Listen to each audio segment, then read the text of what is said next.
judiciary, and we've got the media, the four pillars of our democratic form of governance: the rule of law, freedom of the media, separation of powers. Now, how does this all work when there is a case in the Supreme Court that everyone is interested in? Everyone, regardless of where you are, regardless of whether you are the top of the executive or you are the bottom of the media, you would definitely be interested in what goes on in court. However, we are apparently not free to comment any which way we want on court proceedings, and that brings the question of, the separation of powers, what is what and who is who. To help me better understand this, I've got our constitutional expert. He's the author of The Law and History of Ghana. I've got his book in my hand. I'm fortifying myself with this knowledge. I am the learning friend. This is my learned friend, lawyer Maxwell Opoku Ajiman. Good morning. Welcome. Thank you.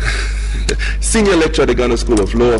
I've taken time, to read what I thought might be relevant sections of your book. I think it's very interesting. You looked at fair comment, absolute privilege, qualified privilege, criminal libel. Now, the reason why we would like you to comment on this is basically because of this article in January the 17th edition of the Final Thursday, and it's an article that's entitled NDC and MPP Legal Teams Breaching GBA Code of Conduct.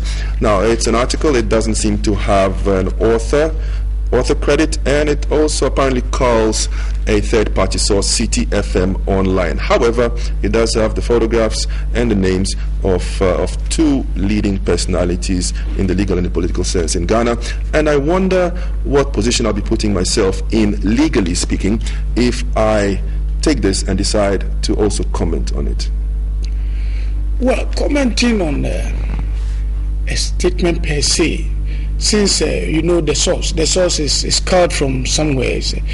If there should be any action, if just for argument's sake, if this the statement is defamatory, you sue the newspaper that published it, and then you attach where it was cut from, and if we are also going to be liable, then we will also be added, so that the original source, where it was cut from, and the publisher, and those of us who are commenting on. But it is not everything that amounts to maybe a misconduct or unfair comment. If you look at the law on defamation, well, any fair comment on public discourse, even parliamentary discussion, court reporting per se is not illegal. It is not unlawful. You can comment. That's why you have court reporters. But I think what they need to do and to understand is to know the limits, or to the extent that they will go. And also, the media, I think that what you showed me is admonition to lawyers. So I think I'll go to the we lawyers first, because we are supposed to have a code of conduct. Even without the code of conduct, we have been trained to know the limits to which we can go in discussing court proceedings. I think I've said it here before. There are certain proceedings that if you report, truth is immaterial, in the sense that when a court has given an order that nobody should disclose A, B, C, you go ahead and disclose it. It may be true. The disclosure may be true. It's a fact. But the mere fact that you have published a fact will not absolve you from scandalizing the court or being in contempt of court, because you were ordered not to. And the extent to which we comment on cases, I have read, I think, my good friend Forson's advice, which is the position. The position is that when you go to court, you can relate that they filed a petition, the lawyers moved their petition, the position was opposed, definitely will be opposed. In opposing it, this is what they said, A, B, C. Stop it. See, that is a report. But if after you have done that, then you go into it, looking at the faces of the judges and even the way they were sharing smiles with the petitioners, I am of the view that once you do that, then you have entered into a realm of opinion where you are giving an opinion and even forcing your opinion on the public as to what is going to happen. That is when you are going to the merits of the case. Or you say that, in my view, they have no case. The case is bogus. It lacks merit. In fact, if the judges should go ahead and grant the application of the petitioners, then I think that the country, I don't know where we are going. This country, I don't know where the judiciary is going. If the judiciary will entertain this matter, you see. Okay, but Lawyer Maxwell Pokojuman, how does this look in the light of the freedom of the press and the freedom of speech, which is also enshrined in our constitution? What Mr. Tony Forson, the GBA public relations officer, was saying is that the GBA Code of Ethics states, and he's quoted as saying, a lawyer commits misconduct if he or she gives an interview in a case in which he or she is involved. Yeah, but if you go further, he said that if you give an information as to what your case is, your case already is a public document. You have a petition which everybody has a copy. So you can tell the people, in our petition, these are ABC. Our affidavit state ABC, and we are asking the court to do ABC. You have not committed any misconduct. Why are we not allowed to speculate or opine on court cases as they may be ongoing? You see, when you attempt to speculate, then you are entering into the realm of suspicion. And multitude of suspicion put together does not make a fact. You see, that is where lawyers, we are not to speculate. We don't just speculate. We only have opinion based on facts. If you are speculating, you may be a clever young person. Maybe you are spiritually endowed, so you can speculate what happens. But we don't enter into those realms. We always refuse an invitation to get into speculation or the realm of metaphysics. So, if you want to speculate, okay, you can speculate in your house. But if you are speculating on a case, then I am telling you what you need to do. Look at the facts. Based on the fact, if your opinion based on the fact, what you are stating, is what is on record, then if you call it speculation, you are hazarding a point. You can say that maybe in my view, ABC, because I believe somebody asked me what will be the outcome of the Supreme Court decision. Somebody asked me that question. All I could say was that the Supreme Court may invalidate or validate. Period. What have I done? Because the petition is for invalidation and the opposition is for validation. So I can say that they either go for the petitioners or go for the respondents. Have I done anything? But then I'm still not clear as to why we are not allowed or why we are discouraged to discuss a case in all its aspects, in terms of the judges, the court, the lawyers, the petitioner, the defense, and so on and so forth. Why are we not rather encouraged to discuss the case in as many details and from as many perspectives as possible in the media, in public? In fact, you are at liberty to discuss in detail. If I was coming here, you brought the petitions and the attaching affidavits. I can go paragraph by paragraph and explain what they have said. So nobody is forbidden from discussing. So the factual basis, there are petitions, there are respondents. They file their documents. If you have the documents here, let's go line by line, paragraph by paragraph. We can talk about it. But what you see, you don't force your opinion on the court and tell them, having considered this so. In my view, you can say in your view, maybe in your view. But if you are insinuating that at the end of it, this will be the decision, failure to which you appoint. I don't see the usefulness of our judges. How can they even entertain this one? Then you are hazarding you are getting into trouble. You see, but as for discussing, for example, order so and so, you ask me what is order so and so. I can say order so and so means when you say provide with the petition, or they say particulars of a case, what it means, or I put you to street proof, or I join issue with you for. I can explain. We can go into it. But I should not impose a decision on the court. That one, you should allow the court to work. And the way sometimes we put it, saying that maybe in your view what you heard has no merit, in your view, can that possibly influence a judge or the court?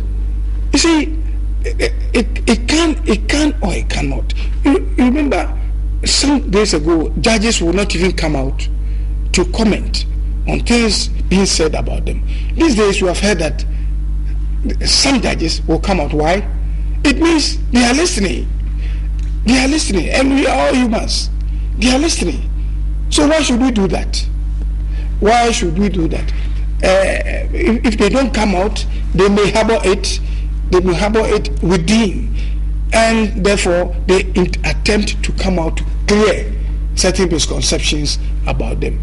All this is point to the fact that, of course, we have to educate, we have to inform, but we do not have to miseducate and misinform, because sometimes we do not separate opinion from the facts. As if somebody will give you the opinion as if that is what happened. But that is not what happened.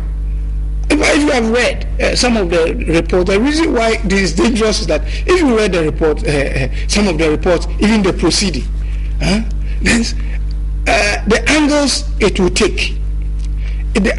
will take, is so dangerous that people outside the court, somebody say this person flawed this person, you see, and another paper said this person also flawed this person. No, what you have to do, give us what transpired in court. When we look at the argument, it's up to me. I will know where which one it makes sense to me or it doesn't make sense to me. But you don't finish after you have done that and you said, well, listening to the argument, there's no way that Mr. A will win this case. And in fact, if anything should happen, then you know what, you are ganging up the public against the judges, so that at the end of the day, if it goes outside, then you say, well, I keep on saying that as lawyer, you don't say, I am cocksure, 100%, we are winning this case. There's no way we are going to lose this case. If you give such an impression, and it happens that you don't win, what have you done to people who listen to you or your followers? That's why, and if you're also a media house and you have said that you have listened to this, you were in the court, and the way it is, there's no way, so there's no way to be thrown out. So, if you say so and it doesn't happen that way, maybe you have your readers, you see, they follow you, and therefore they will think that something might have happened. That's where then people start speculating. There was an order from above. So while the judgment was in the way, somebody hijack it and then change it. See, all these things are causing a lot of fear and panic in the public. Rather than if we allow the reportage to be based on the facts on the ground and allow people to form their own opinion, I think that there's nothing wrong with the media reporting. And sometimes to certain mistakes, I think that the media should also school themselves sometimes, some of even the terminologies and the term they use.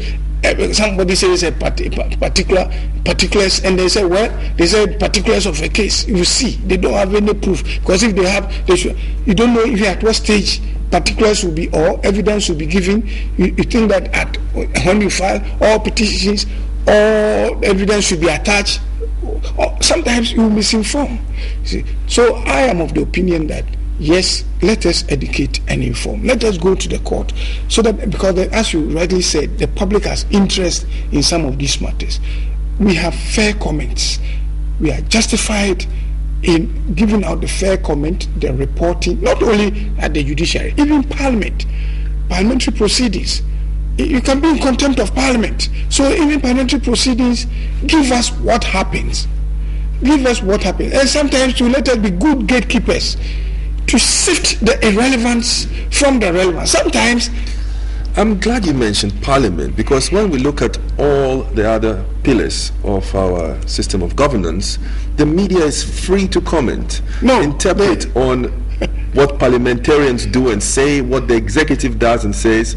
So what happens to the freedom and the justice when it comes to the courts? No, you say parliament, don't you remember? Not in parliament, outside of parliament. Yes, don't you remember somebody publishing ABC, those with Z, those who failed? You know what happened? Yeah, there was a privileged committee. If the person had been within this jurisdiction, there's no way he could have escaped. You get my point. So the limits are there. Even though I disagree with, if you have not performed, but the basis for that there was a problem. But saying that you have effort, I don't think it's a big issue. But you see, we have all these things, and don't forget, Parliament, even whatever it is, Parliament and the executive, they are political organs. They are political organs. See, they go on platform and make certain statements. So we can go and attack them. But we can't do that today. You see, the judiciary, look at it. They don't even have spokespersons. How many spokespersons do they have? They don't. Politicians, how many? They have their ministers, they have their spokespersons, they have their deputy spokespersons, they may have their coordinators. The judiciary, they just sit down there and we bombard them. And sometimes who will speak for them is we, the lawyers. We have to come back and correct certain misconceptions. And if we are the culprits, then there's a problem. So nobody is saying there should be no judicial accountability. I don't think even they sitting down there think otherwise. No, there should be accountability. If they do anything, they have to be brought under the microscope for us to dissect whatever they do. But in doing so, let us not scandalize them. You see, it's a scandal because if the judiciary collapses, do you know what is going to happen? See, where are you going to run to? The executive, the executive arm, or the parliamentary arm? Maybe by the time you run to them, they may be on the campaign trail. And who will defend you? So we have to be very careful. Okay, so I want to ask you this: what would you, how would you describe our provisions for rewards for fair comment and remedies for unfair comment? Well, I'm happy that in this country we don't have a criminal libel being expunged from our books, but the law of defamation is still intact. You see, as for a reward for fair, if you publish stories that are genuine, authentic, you yourself know that you are doing a great service to your country, and therefore the law also allows you to produce a report based on fact that happened. I think there's time maybe not to give platform to questionable reportage, speculations, multitude of suspicion, insults put together. I think that if we are able to do that, sometimes the economic pressure, if a newspaper is full of speculations, opinionated reports, and scandalizing people, if we all decide that maybe we will shun them, we will not patronize, I believe that the economic pressure will force them, the economic regulation will force them to do the right thing.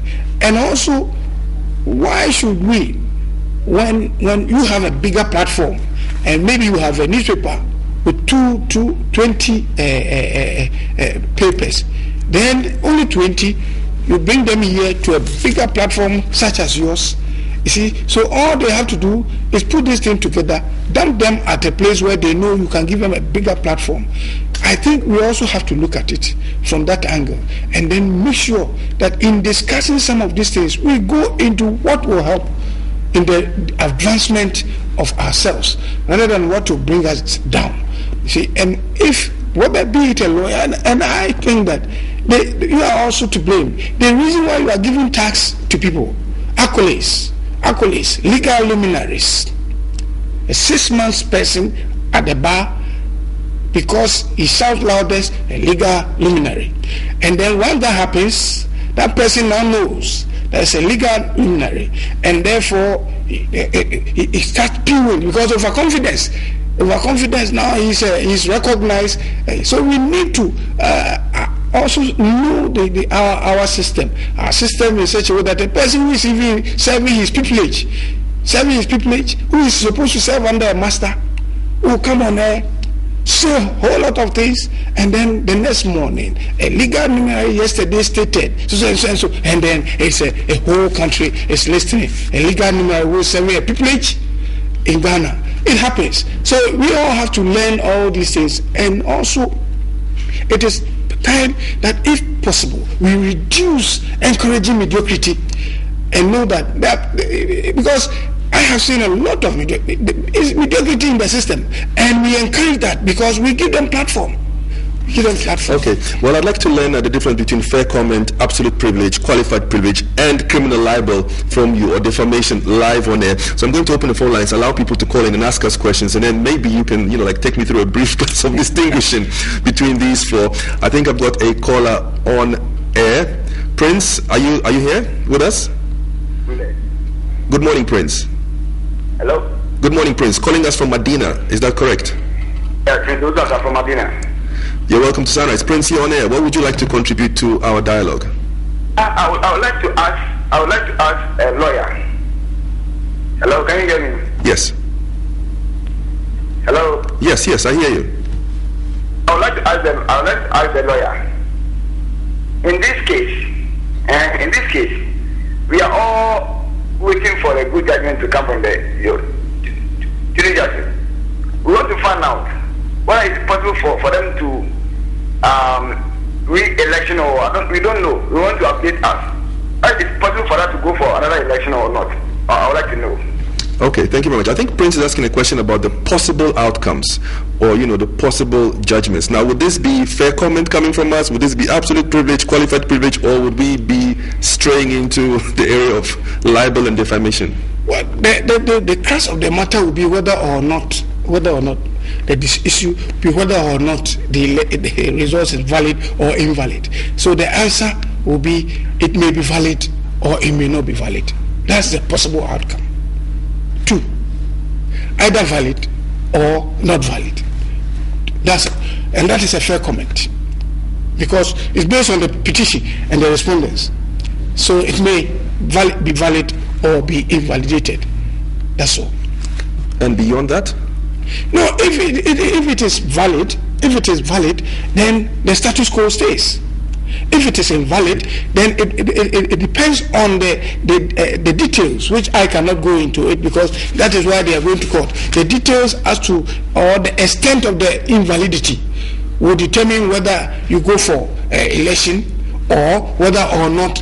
So, but the possible outcome, the generic outcome will be either it is valid or it is invalid. But the extent to which we will go will depend on the invalidity, because if it is maybe invalidating certain that may not affect, but if the extent, so it will depend on the extent to which the court will say, and then the other, because don't forget, even if they say it is invalid, it's not the court that declares who is the president, it's the Electoral Commission. So they will direct the Electoral Commission to do what they have to do.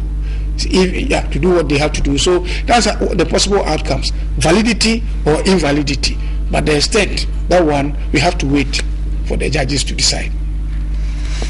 I've got Evans on the line from Cape Coast. I've got burning questions. I really don't want to speculate on this one, so it's taking all the self-discipline having me not to ask Lawyer Maxwell Opoku Agyeman several questions. We are looking at codes of conduct for lawyers, for judges, for media, for the public, when it has to do with cases that are actually before a court, the Supreme Court in this instance. Evans joining us from Cape Coast. Good morning, Evans. I hope things are fine in Cape Coast. What would you like to contribute to our dialogue with Lawyer Maxwell Opoku Agyeman?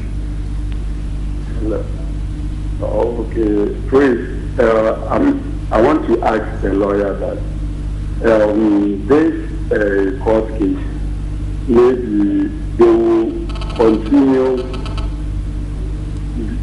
for the time that maybe either they will let president when how many long do you get this case? Okay, I think I understand your question. I think Evans wants to know what a possible prediction would be. I mean, how long will this case last before we get to know the outcome, the decision? Well, no. As I'm not a prophet, and I don't have even to predict. The possible as for I can't put a day on it. But I know that the judges will do the right thing, because if you look at the manual on adjudication of election that they brought out, they have looked at the history, our election petition history, the possible delays and the outcomes, and they decided to come out with rules that will cut out the delays, which is now part of our Supreme Court rules. So with that in mind, but having said that, I always have to disabuse people's minds about delay. See, there's a difference between delay and following due process. See, our system is not revolutionary justice, where you want one day you go in, read, finish. No. What you may term delay may be the following of the procedure and the due process. Therefore, if you are following procedure and due process and matter, in your view, delays, I don't think there's a problem, because it is better to delay in such a way and follow the due process than not to follow due process and come out with a judgment that will have maybe dangerous repercussions for the country. But I also believe that justice delayed is also what? Justice denied. Yes, and looking at it from the point of view of the fact that the election results from no fewer than more than 4,000 polling stations are being considered here, we are looking at, thousands of witnesses, potentially, because every single polling station has got its people around it, and everybody has their franchise, the constitutional right, to vote. Could we, possibly disenfranchise or, just by invalidating the results of one polling station, or say all 4,000 plus? That's what I'm saying. You see, that one will be going into the realm of the argument in court. Okay. I have, whether or not you have to call witnesses or not, it is the duty of the petitioner and the respondent and for the judges to admit. But I can tell you that it's not every case that requires a witness. Sometimes cases are based on affidavits, sworn statements. You don't need all these things. Cases are based on documents. Cases are based on circumstantial evidence. So it's not all cases that you require a witness. So that is not a problem. But I was talking, you see, if in the view of the court, calling all these witnesses are relevant and necessary, provided you satisfy the Evidence Act and others, I don't have a problem with that. But justice delayed is justice denied. Therefore, the judges will ensure, because the word is not delay. What we detest is undue delay. Delays will definitely come, because nobody knew that even objections were going to be raised and then they will adjourn. You may call them what? Delays. But they are justified that if you raise an objection, the judge may say, put it into writing. Then you cannot do it instantly. So what is happening is that what? You have to go and come back the next day. Is that a delay? That an undue delay? Oh, it's justified. You understand? Due process. Yes, they are following the due process. So as for courts and time limits, even land cases, I inherited a case when I finished my schooling. I inherited a case which started in 84, which I inherited in 95, which I left the case in 2000, which somebody continued. So, okay.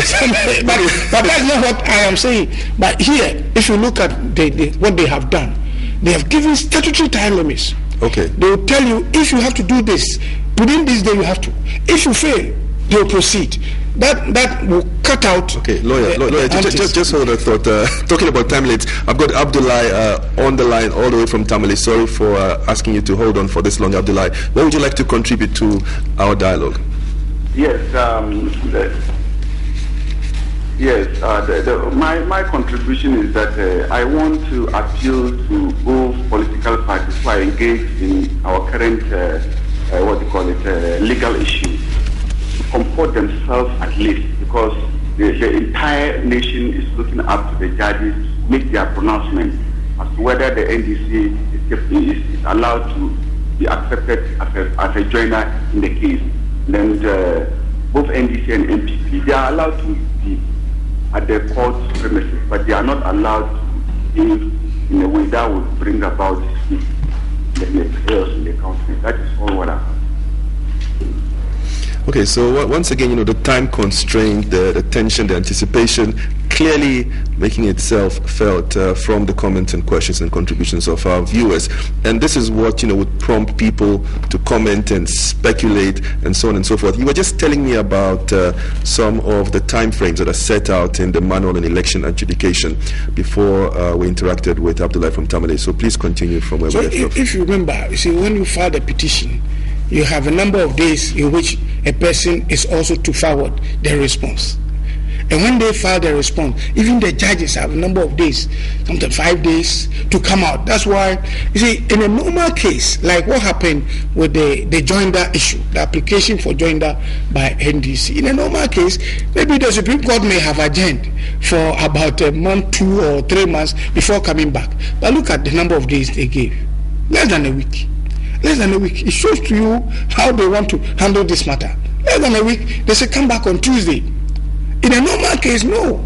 It has been really fast track for you to come back less than a week, because they have 5 days. They have given themselves everything is set. They've given themselves a number of days to go ahead with this matter. That will cut out. And also don't forget, by the new rules, they have come out to say that the cases, these petitions, is not subject to review. So it's not subject to. So the finality, if it takes 6 months for them to come out with final, or 1 year to come out with final, it is better than maybe finishing in 6 months, then people getting the records of proceedings to file a review or an appeal, which will also take another 6 months, 1 year. So now they will gather all and deal with the case once and for all. It's not subject to any further appeal or review. That alone cuts out number of days, months or years from this case. So, in fact, as I said, if you are all going by the rules, but these are paper rules, as I keep on saying, you never know what will happen in a legal proceeding. You never know. You see, even today, you may go in there hoping that you are going to listen to a ruling. Then an objection is raised. The objection is raised by somebody that will also lead to arguments. So, as for, but we have rules to deal with such things. We have rules to deal with, and the judges are well versed in these rules. They know the antics of lawyers because they have been there before. So they know the antics. So they know they have the rules to deal with them. They have the rules to deal with them. But we should not also push in such a way that even when we start cursing judges because they are allowing a due process to take place, you see, because you may think it's a delay, but they want to have a meticulous look at the issue. So all these things, I like the last person's comment. It is the way we put these things across. It is the way your media also. So sometimes, you see, judicial process, there's no, what they call it, round one. One is round one. There's no round one. There's no round one. There's no round two. There's no round three. The case will be different. It's not a boxing match. Okay, Abdullah Sefa Salim has posted an interesting comment about the role of the EC and the outcomes for the EC. But before we take that, let's take our next caller, Awusika, calling us from Tamale. Good morning and welcome to Sunrise. Awusika, you're live on air. What would you like to contribute to our dialogue with lawyer Maxwell Opoku-Agyemang? Thank you very much. I want to commend TV3 for what is going on. One would have expected that these processes of education would have started much, much longer when we pass the bill into law, so that the general population gets to understand that these are the likelihood of the sequence of events that can take place. It helps to reduce the tension and everything. But better late than never. You are doing a great job. But I don't know, I want to find out from the learned gentleman, in the sight of the law, is the emphasis on the facts or the emphasis on the due processes? Because this is what seems to confuse we the lay people outside. Whether the emphasis is looking at the due process or whether the emphasis is on the facts of the case. It seems to confuse us. So people then get into speculations and what of you know, these are the facts that in the process of presenting the facts, if the due processes appear not to be followed, then it seems to me that you don't have a case. I don't know if he could educate us on matters. Interesting question. Thank you very much.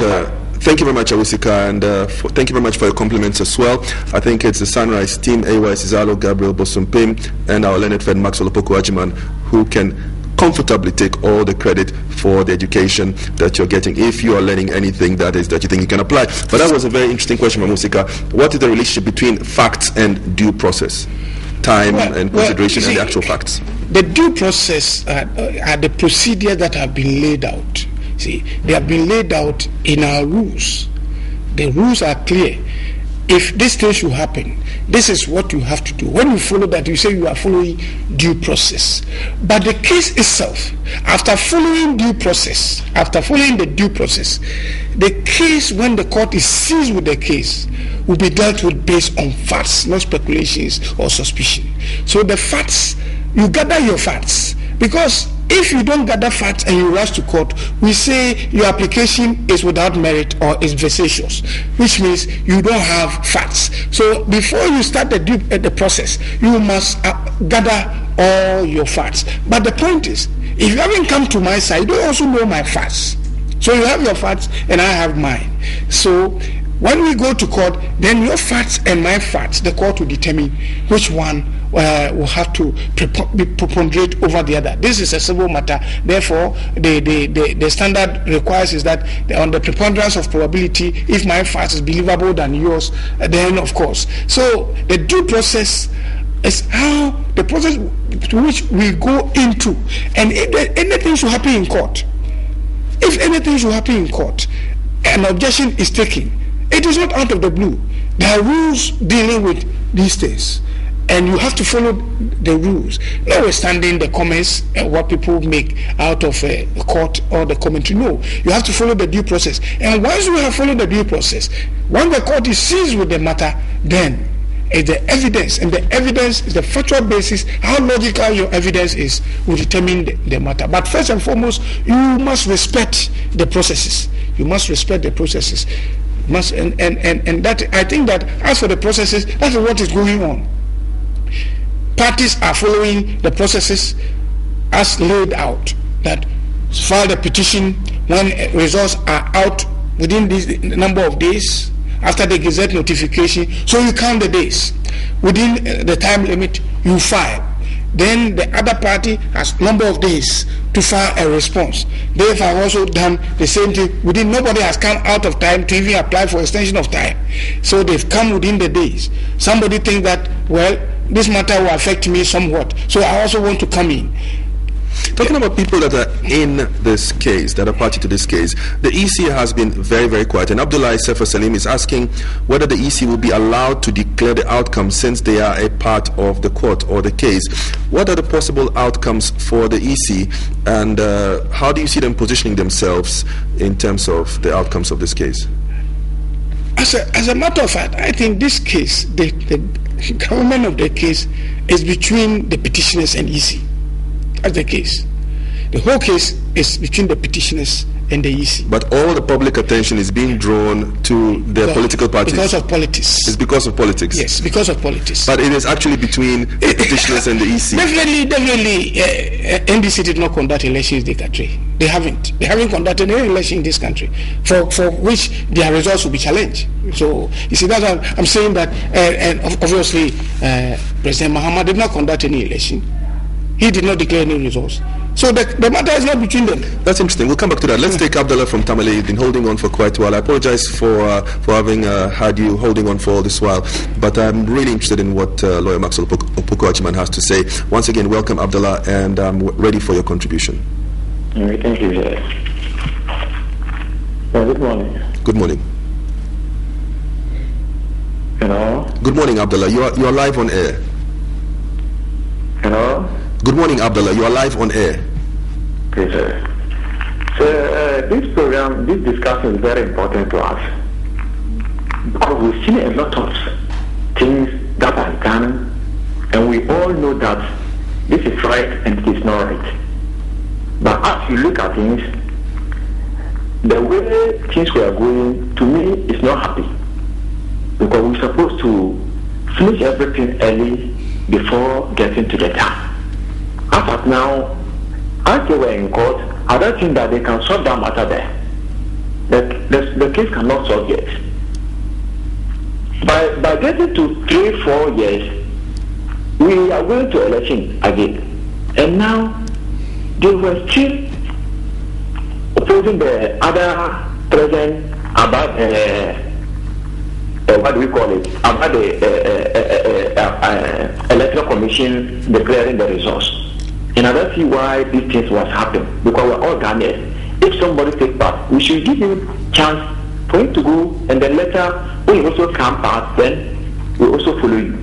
I don't see why they should go to Supreme Court. You know what? No, that one there, we don't think that one can be possible.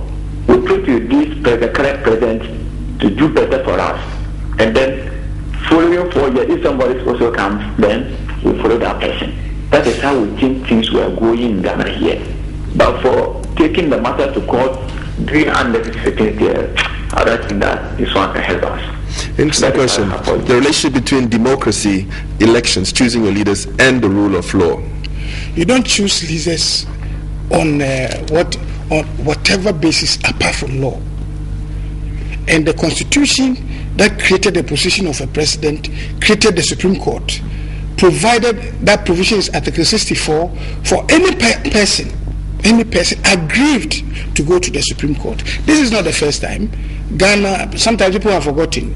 You see, in fact, we have Nelson versus J.J. Rawlings, and we have so many cases in Ghana and that is what has built Ghana's democracy.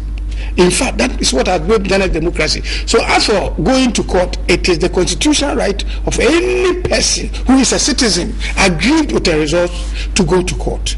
And the procedures are there. So we have passed the stage of going to court or not going to court. As for the court, it's a constitutional right. Okay. Due process. Here's a question on due process from Frank Kisoms. Hi Don, want to ask Lawyer Ajiman whether there is provision for appeal if the court ruling goes against one or the other party. You see, normally, I don't know whether it's a specific case. If it's a presidential, as I said, Supreme Court, when they sit, they have rules now where they will sit as a full bench and their decision will be final, which means no appeal. No appeal. Yeah, but when it comes to parliamentary, where you go to the High Court, you can appeal to the Court of Appeal. You can't go to the Supreme Court. It also ends at the Court of Appeal. So you see, election petitions are not normal adjudication. It's a special dispensation given to the courts. Otherwise, if it's a parliamentary, normally when you go from High Court, you go to Court of Appeal, you end up at the Supreme Court. But the Constitution says, and the Supreme Court has decided that the framers of the Constitution ended it at the Court of Appeal. That is for parliamentary. So parliamentary, if you go to High Court and you lose, you can go to Court of Appeal. When you finish at the Court of Appeal, you can't go further. That ends it. In a normal case, you would have gone to the Supreme Court. The same thing applies to presidential. They have come out with the rules that they will sit as a full bench. The decision is final. You can't go on appeal. Those are the rules. If you want to find out more, well, I suggest you arm yourself with 2 books. One is The Constitutional Law and the History of Ghana by our learned friend, Lawyer Maxwell Opoku Ajiman, Senior Lecturer at the Ghana School of Law. Maxwell Opoku Ajiman Esquire. It says so right here. I hope you can see it on your screen. The other one is The Manual on Election Adjudication on Ghana, the 2nd edition, put out by the Judicial Service of Ghana. It's on the table in front of us. You get these 2, and you get the opportunity to email or otherwise correspond with Lawyer Maxwell Opoku Ajiman. And you might find yourself to be one of the best informed citizens in Ghana, or perhaps citizens outside of Ghana, on due process and the merits or demerits of each particular aspect to this case. My name is Eric Donathan, and you're watching Sunrise.